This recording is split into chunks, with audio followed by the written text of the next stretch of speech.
राज्य अभिषेक के अवसर पर धर्म विग्रह श्री राम ने मुनियों एवं ब्राह्मणों को नाना प्रकार के दान से संतुष्ट कर उनका आशीर्वाद प्राप्त किया।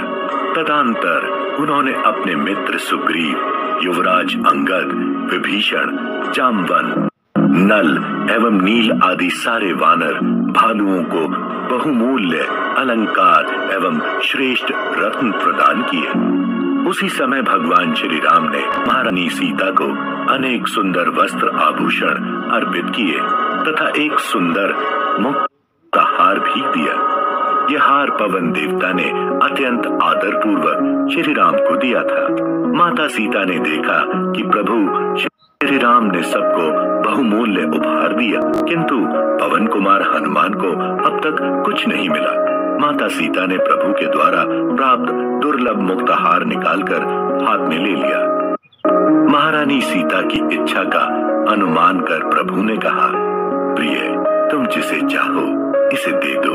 माता सीता ने वह बहुमूल्य मुक्ताहार श्री हनुमान के गले में डाल दिया। चारों तरफ हनुमान जी के भाग्य की प्रशंसा होने लगी, परंतु हनुमान जी की मुखाकृति पर प्रसन्नता का कोई चिन्ह नहीं दिखाई पड़ रहा था। वे सोच रहे थे कि प्रभु मेरी अंजलि में अपने अनंत सुखदायक चरण कमल रख देंगे, किंतु मिला मुक्ताहार। हनुमान जी ने उस मुक्ताहार को गले से डाल लिया और उसे उलट पलट कर देखने लगे। उन्होंने सोचा शायद इसके भीतर मेरे अभिष्ट सीताराम मिल जाए। बस उन्होंने एक अनमोल रत्न को अपने वज्र तुल्य दांतों से फोड़ दिया, पर उसमें भी कुछ नहीं था। वह तो केवल चमकता हुआ पत्थर ही था। हनुमान जी ने उसे फेंक दिया। यह दृश्य देखकर सबका ध्यान श्री हनुमान जी की तरफ आकृष्ट हो गया। भगवान श्री राम मन ही मन मुस्कुरा रहे थे तथा माता जानकी सहित समस्त सभासद आश्चर्यचकित हो रहे थे। हनुमान जी क्रमशः एक एक रत्न को मुंह में डालकर दांतों से तोड़ते, उसे देखते और फेंक देते। सभासदों का धैर्य जाता रहा, पर कोई कुछ बोल नहीं पा रहा था। कानाफूसी होने लगी। आखिर हनुमान जी हैं तो बंदर ही ना। विभीषण जी ने तो पूछ ही लिया, हनुमान जी, इस हार के एक एक रत्न से विशाल साम्राज्य खरीदे जा सकते हैं, आप इन्हें इस तरह क्यों नष्ट कर रहे हैं? एक रत्न को फोड़कर ध्यानपूर्वक देखते हुए हनुमान जी ने कहा, लंकेश्वर, क्या करूं? मैं देख रहा हूं कि इन रत्नों में मेरे प्रभु की भुवन मोहनी छवि है कि नहीं, किंतु अब तक एक में भी मुझे उनके दर्शन नहीं हुए।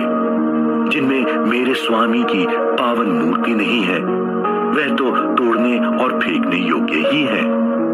विभीषण ने शुद्ध होकर पूछा, यदि इन अनमोल रत्नों में प्रभु की मूर्ति नहीं है, तो आपकी पहाड़ जैसी काया में है क्या? निश्चय ही है, हनुमान जी ने दृढ़ विश्वास के साथ कहा।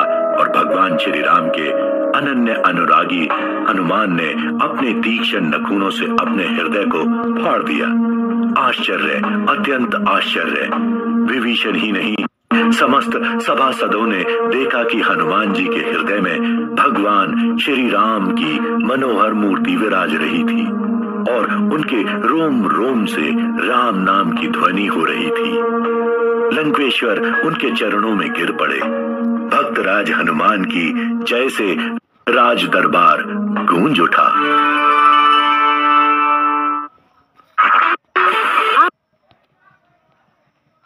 आप सुन रहे हैं HD स्मार्ट कास्ट और ये था फीवर FM प्रोडक्शन।